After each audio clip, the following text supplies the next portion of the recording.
has happened between your bronze medal in Paris in August last year and winning 3 golds at the World Championships in Tokyo? I think the biggest lesson that I got from this year is just learning like, hey, Melissa, if you really lock in and dial in on the things that you say that you want to achieve, but also putting in the hard work as well on top of that, the sky's the limit for you. You know, there's so many things out there that I've accomplished this year, but there's so many more things that I do want to accomplish. And so knowing that I left the World Championships very, very happy, but also I'm not satisfied just means so much and gets me really, really excited for the years to come. And it's different now, isn't it? It will be something of a shift in mindset from being the person leading the way in the 100. You were the one chasing in the 2, but now you've said you will be the hunted. Which of those positions do you prefer, the hunter or the hunted? I would honestly prefer being the hunter.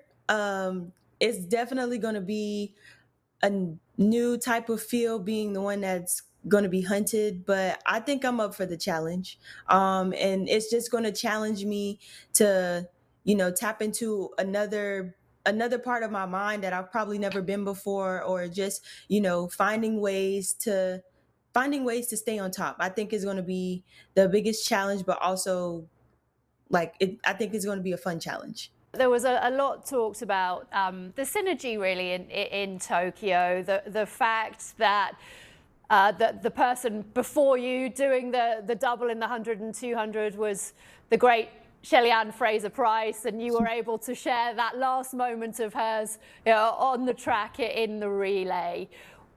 Were you able to share some words with her afterwards? What did she say to you? What did you say to her? I just went over to her and hugged her, and I, told her congratulations on such a long and dominant career.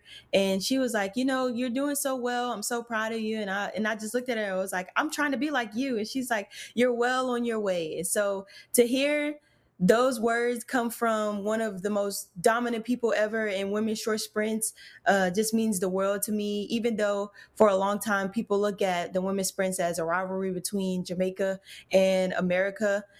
Shelly-Ann she's more than just a rivalry. She is one of the greatest to ever do it. And she has definitely paved the way for athletes like me who are coming up, who want to achieve the things that she's already done.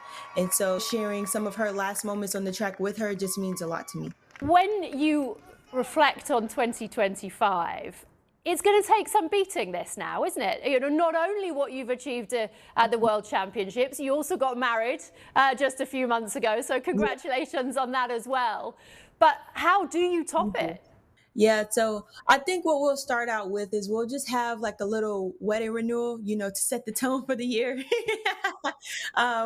No, but honestly, yes, it's definitely going to be one to top. Hard to top. I set the bar really high, but I think that it definitely can be done again. I feel like there won't be as much pressure on me going into 2026 because there isn't another World Championships until 2027. So I get next year to, just be a regular competitor again, in a sense, whatever that looks like. I'm just talking, maybe not. But it'll give me a sense of normal before I have to ramp it back up for another championship season. I'm not sure there's anything normal about a 3-time World Championship gold medal competitor anymore. But you mentioned the next World Championships, but then of course there's LA 28 coming. How much of a conversation, of a presence is that amongst the US athletes, given it's going to be at home? There's been so many other amazing athletes in America who have come before me, and other athletes who are running now that they don't get to say that they got to run be a part of an Olympic Games on home soil. And so I feel like when I decided to go professional, like it was the perfect setup. I get to have two Olympic cycles, at least 2 Olympic cycles, and then one of them being at home. And so, it's just really, really special. I'm excited for LA. I think it's going to be one for the books for sure. And, I can't wait.